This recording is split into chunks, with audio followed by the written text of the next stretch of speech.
Hello ವೀಕ್ಷಕರೇ, welcome back to ಸರ್ಸು logs. ಇವತ್ತು ನಾವೊಂದು ಡಿಫ್ರೆಂಟಾಗಿರ್ತಕ್ಕಂಥ ಎಗ್ ಆಮ್ಲೆಟನ್ನು ರೆಡಿ ಮಾಡ್ಕೊಳ್ಳೋಣ. ನಿಜ ಹೇಳ್ತೀನಿ, ಇದರಲ್ಲಿ ಎಗ್ ಹಾಕಿದ್ದೀವಿ ಅಂತ ಸಹ ಗೊತ್ತಾಗಲ್ಲ. ಯಾರಿಗೆಲ್ಲ ಮೊಟ್ಟೆ ತಿನ್ನೋಕ್ಕೆ ಇಷ್ಟ ಆಗೋದಿಲ್ಲ ಅನ್ನೋರು ಈ ರೀತಿ ರೆಡಿ ಮಾಡ್ಕೊಳ್ಳಿ. ತುಂಬ ಟೇಸ್ಟಿಯಾಗಿರುತ್ತೆ, ಮಾಡೋದು ಸಹ ತುಂಬ ಈಸಿ ಇದೆ. ಇದನ್ನಂತೂ ಮಕ್ಕಳಿಗೆ ಮಾಡಿಕೊಟ್ರೆ ಸಖತ್ ಎಂಜಾಯ್ ಮಾಡ್ತಾರೆ. ಒಳಗಡೆ ಪೊಟೆಟೊ ಚಿಪ್ಸ್ ಹಾಕಿರ್ತೀವಿ. ಇದು ಒಳಗಡೆ ಸಾಫ್ಟಾಗಿ ಮೇಲೆ ಕ್ರಿಸ್ಪಿಯಾಗಿ ಸಖತ್ ಟೇಸ್ಟಿಯಾಗಿರುತ್ತೆ. ಸೇಮ್ ನಮ್ಮ ದೋಸೆ ಯಾವ ರೀತಿ ಇರುತ್ತೋ ಆ ರೀತಿ ಇರುತ್ತೆ. ಇದನ್ನು ಮಾಡ್ಕೊಳ್ಳೋದಕ್ಕೆ 2 ಆಲೂಗಡ್ಡೆನ ಸಿಪ್ಪೆ ತೆಗೆದು ನೀರಲ್ಲಿ ಸೇರಿಸ್ಕೊಂಡಿದ್ದೆ. ಇವಾಗ ಇದನ್ನು ಚಿಪ್ಸ್ ರೀತಿ ಕಟ್ ಮಾಡ್ಕೊಳ್ಳೋಣ. ನಂತರ ಇದನ್ನು ನಾನು ನೀರಲ್ಲಿ ಸೇರಿಸ್ಕೊತಾ ಇದ್ದೀನಿ. ಇದರಲ್ಲಿ ಸ್ವಲ್ಪ ಸ್ಟಾರ್ಚ್ ಇರುತ್ತೆ, ಅದರಿಂದ ಅದನ್ನೆಲ್ಲ ನೀಟಾಗಿ ತೊಳ್ಕೊಬಿಡೋಣ. ಜೊತೆಗೆ ಆಲೂಗಡ್ಡೆನ ತುಂಬ ಹೊತ್ತು ಕಟ್ ಮಾಡಿ ಔಟ್ ಸೈಡ್ ಇದ್ದರೆ ಕಪ್ಪಗಾಗ್ಬಿಡತ್ತೆ. ನೀರಲ್ಲಿ ಸೇರಿಸ್ಕೊಂಡ್ರೆ ಹಾಗೆ ಇರುತ್ತೆ ನೋಡಿ. ಇದರಲ್ಲಿ ಈ ರೀತಿ ತೊಳೆದು ಇದನ್ನು ಒಂದು ಬಟ್ಟೆ ಮೇಲೆ ಹಾಕಿ ಇದರಲ್ಲಿರ್ತಕ್ಕಂಥ ನೀರಿನಂಶ ಎಲ್ಲ ಹೋಗಬೇಕು. ಇವಾಗ ಬಟ್ಟೆಯಿಂದ ನೀಟಾಗಿ ಇದನ್ನು ಒರೆಸ್ಕೊಳ್ಳೋಣ. ಜಾಸ್ತಿ ಚಿಪ್ಸ್ ಇದ್ದರೆ ಫ್ಯಾನ್ ಕೆಳಗಡೆ ಎಲ್ಲ ಇಟ್ಟರೆ ಬೇಗ ಹಾರ್ಕೊಳ್ಳುತ್ತೆ. ಕಡಿಮೆ ಇದೆ ಅಲ್ವಾ, ಬಟ್ಟೆಯಿಂದ ಒರೆಸ್ಕೊಂಡ್ರೆ ಬೇಗನೆ ಇದು ಡ್ರೈ ಆಗುತ್ತೆ. ಇವಾಗ ತೇವಾಂಶ ಏನೂ ಇಲ್ಲ. ಇದು ಇವಾಗ ಸಿದ್ಧ ಆಗಿದೆ. ಎಣ್ಣೆನ ಬಿಸಿ ಮಾಡ್ಕೊಳ್ಳೋಣ. ಎಣ್ಣೆ ಬಿಸಿ ಆದ ನಂತರ ನಾವು ಪೊಟೆಟೊ ಚಿಪ್ಸನ್ನು ಯಾವ ರೀತಿ ಫ್ರೈ ಮಾಡ್ಕೊತೀವೋ ಅದೇ ರೀತಿ ಫ್ರೈ ಮಾಡ್ಕೊಳ್ಳೋಣ. ಒಂದೊಂದಾಗಿ ಎಣ್ಣೆಯಲ್ಲಿ ಸೇರಿಸ್ಕೊಂಡು ಮೀಡಿಯಮ್ ಟು ಹೈ ಫ್ಲೇಮಲ್ಲಿ ಇಟ್ಕೊಂಡು ಇದನ್ನು ಚೆನ್ನಾಗಿ ಫ್ರೈ ಮಾಡ್ಕೊಳ್ಳೋಣ. ನೋಡಿ ಎಷ್ಟು ಚೆನ್ನಾಗಿದೆ ಚಿಪ್ಸು. ಇದು ಒಂದು 95% ಫ್ರೈ ಆದರೆ ಸಾಕು. ತುಂಬ ಕ್ರಿಸ್ಪಿ ಆಗೋದೇನು ಬೇಕಾಗಿಲ್ಲ. ಸ್ವಲ್ಪ ಗರಿ ಗರಿ ಆದರೆ ಸಾಕು. ಇವಾಗ ಇದನ್ನು ತೆಗೆದು ಒಂದು ಪ್ಲೇಟ್ಗೆ ಸೇರಿಸ್ಕೊತಾ ಇದ್ದೀನಿ.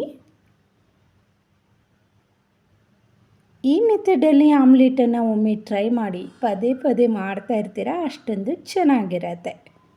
ಇವಾಗ ಚಿಪ್ಸ್ ಮೇಲೆ ಸ್ವಲ್ಪ ಉಪ್ಪು ಹಾಗೆ ಅಚ್ಚ ಖಾರದ ಪುಡಿಯನ್ನು ಸೇರಿಸ್ಕೊಳ್ಳೋಣ. ಇದು ಸ್ವಲ್ಪ ಬಿಸಿಯಾಗಿರುವಾಗಲೇ ನಾವು ಉಪ್ಪು ಖಾರನ ಸೇರಿಸ್ಕೊಂಡ್ರೆ ಚೆನ್ನಾಗಿ ಚಿಪ್ಸ್ಗೆಲ್ಲ ಉಪ್ಪು ಖಾರ ಹಿಡಿಯುತ್ತೆ. ಇವಾಗ ನಾವೊಂದು 3 ಮೊಟ್ಟೆನ ತಗೊಂಡು ಇದನ್ನು ಒಂದು ಬಟ್ಲಿಗೆಲ್ಲ ಸೇರಿಸ್ಕೊಳ್ಳೋಣ. ಮೊಟ್ಟೆ ಒಡೆದು ಒಂದು ಬೀಟರಿಂದ ಇದನ್ನು ಚೆನ್ನಾಗಿ ಮಿಕ್ಸ್ ಮಾಡ್ಕೋಬೇಕು. ಮೊಟ್ಟೆ ಎಲ್ಲ ಒಡೆದಾಕೊಂಡ ನಂತರ ಕೆಲವು ಮಕ್ಕಳು ಮೊಟ್ಟೆನ ತಿನ್ನೋದಕ್ಕೆ ಇಷ್ಟಪಡೋದಿಲ್ಲ, ಅಂಥವ್ರಿಗೆ ಈ ರೀತಿ ಮಾಡಿಕೊಡ್ಬಹುದು. ಇದರಲ್ಲಿ ಮೊಟ್ಟೆ ಹಾಕಿದ್ದೀವಿ ಅಂತ ಸಹ ಅವ್ರಿಗೆ ಗೊತ್ತಾಗೋದಿಲ್ಲ. ದೋಸೆ ಮಾಡಿದ್ದೀವಿ ಅಂದರೆ ಆರಾಮಾಗಿ ತಿಂದ್ಕೊಂಡು ಹೋಗ್ತಾರೆ. ಮೊಟ್ಟೆಯಲ್ಲಿ ಹೆಚ್ಚು ಪ್ರೋಟೀನ್ ಇರುತ್ತೆ. ಮಕ್ಕಳಿಗೆ ದಿನ ಒಂದೊಂದು ಮೊಟ್ಟೆ ಕೊಡೋದ್ರಿಂದ ಅವರ ಬೆಳವಣಿಗೆ ಸಹ ಚೆನ್ನಾಗಾಗತ್ತೆ. ಇವಾಗ ನೀಟಾಗಿ ಇದನ್ನೆಲ್ಲ ಬೀಟ್ ಮಾಡ್ಕೊಂಡ ನಂತರ ರುಚಿಗೆ ತಕ್ಕಷ್ಟು ಉಪ್ಪನ್ನು ಸೇರಿಸ್ಕೊತಾ ಇದ್ದೀನಿ. ಖಾರಕ್ಕೆ ಅನುಗುಣವಾಗಿ ಅಚ್ಚ ಖಾರದ ಪುಡಿಯನ್ನು ಸ್ವಲ್ಪ ಸೇರಿಸ್ಕೊತಾ ಇದ್ದೀನಿ. ಇದಕ್ಕೆ ಹಸಿಮೆಣಸಿನ್ಕಾಯಿ ಸಹ ಸೇರಿಸ್ತೀನಿ. ಅದರಿಂದ ಸ್ವಲ್ಪನೇ ಅಚ್ಚ ಖಾರದ ಪುಡಿ, ಸ್ವಲ್ಪ ಕಾಳು ಮೆಣಸಿನ ಪುಡಿ ಸೇರಿಸ್ಕೊತಾ ಇದ್ದೀನಿ. ಹಸಿಮೆಣಸಿನ್ಕಾಯಿ ಒಂದು 3, ಚಿಕ್ಕದಾಗಿ ಸ್ವಲ್ಪ ಟೊಮೊಟೊ, ಕೊತ್ತಂಬರಿ ಸೊಪ್ಪು, ಮೀಡಿಯಮ್ ಸೈಜ್ ಇರ್ತಕ್ಕಂಥ ಈರುಳ್ಳಿನ ಸಣ್ಣಗೆ ಕಟ್ ಮಾಡಿ ಸೇರಿಸ್ಕೊತಾ ಇದ್ದೀನಿ. ಇವಾಗ ಕ್ಯಾಪ್ಸಿಕಮ್ಮನ್ನು ಸ್ವಲ್ಪ ಕಟ್ ಮಾಡಿ ಸಣ್ಣಗೆ ಇದರಲ್ಲಿ ಸೇರಿಸ್ಕೊಬಿಡೋಣ.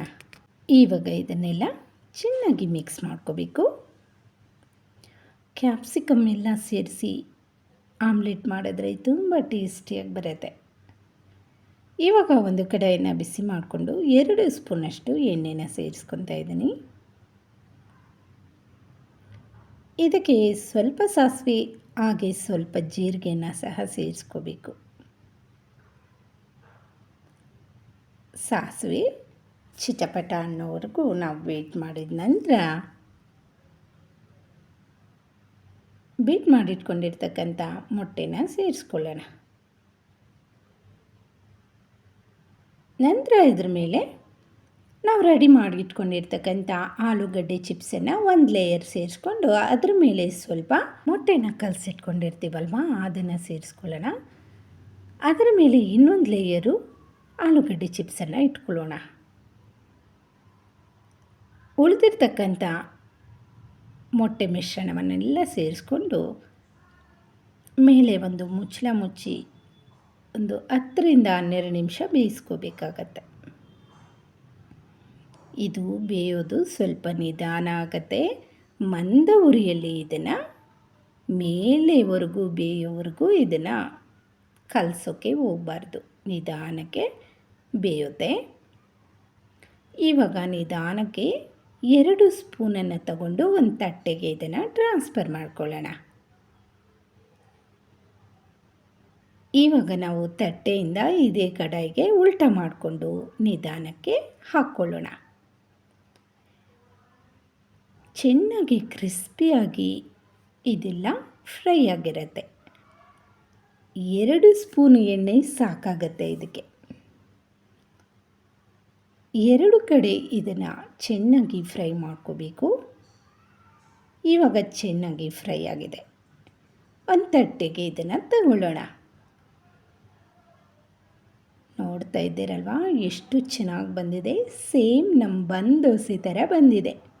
ಯಾರಿಗೂ ಗೊತ್ತೇ ಆಗೋದಿಲ್ಲ ಇದು ಆಮ್ಲೆಟು ಅಂತ ಸಹ. ಹೆಚ್ಚು ಸ್ಪೈಸಿಯಾಗಿ ತಿನ್ನೋಕ್ಕೆ ಇಷ್ಟಪಡೋರು ಈ ಆಮ್ಲೆಟ್ಗೆ ಸ್ವಲ್ಪ ಉಪ್ಪು ಹಾಗೆ ಅಚ್ಚ ಖಾರದ ಪುಡಿಯನ್ನು ಸೇರಿಸ್ಕೋಬಹುದು.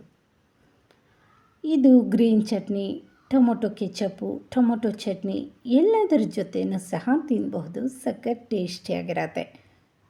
ಇವಾಗ ನಮಗೆ ಯಾವ ಶೇಪಲ್ಲಿ ಬೇಕೋ ಆ ಶೇಪಲ್ಲಿ ಇದನ್ನು ಕಟ್ ಮಾಡಿಕೊಂಡು ತಿನ್ನಬಹುದು. 3 ಮೊಟ್ಟೆ ಇದ್ದರೆ ಸಾಕು. 4 ರಿಂದ 5 ಜನ ಇದನ್ನು ಶೇರ್ ಮಾಡ್ಕೊಂಡು ತಿನ್ನಬಹುದು. ಅನ್ನ ರಸಂ ಮಾಡಿದಾಗೂ ಸಹ ಇದನ್ನು ಸೈಡ್ ಡಿಶ್ ಆಗಿ ತಗೋಬಹುದು.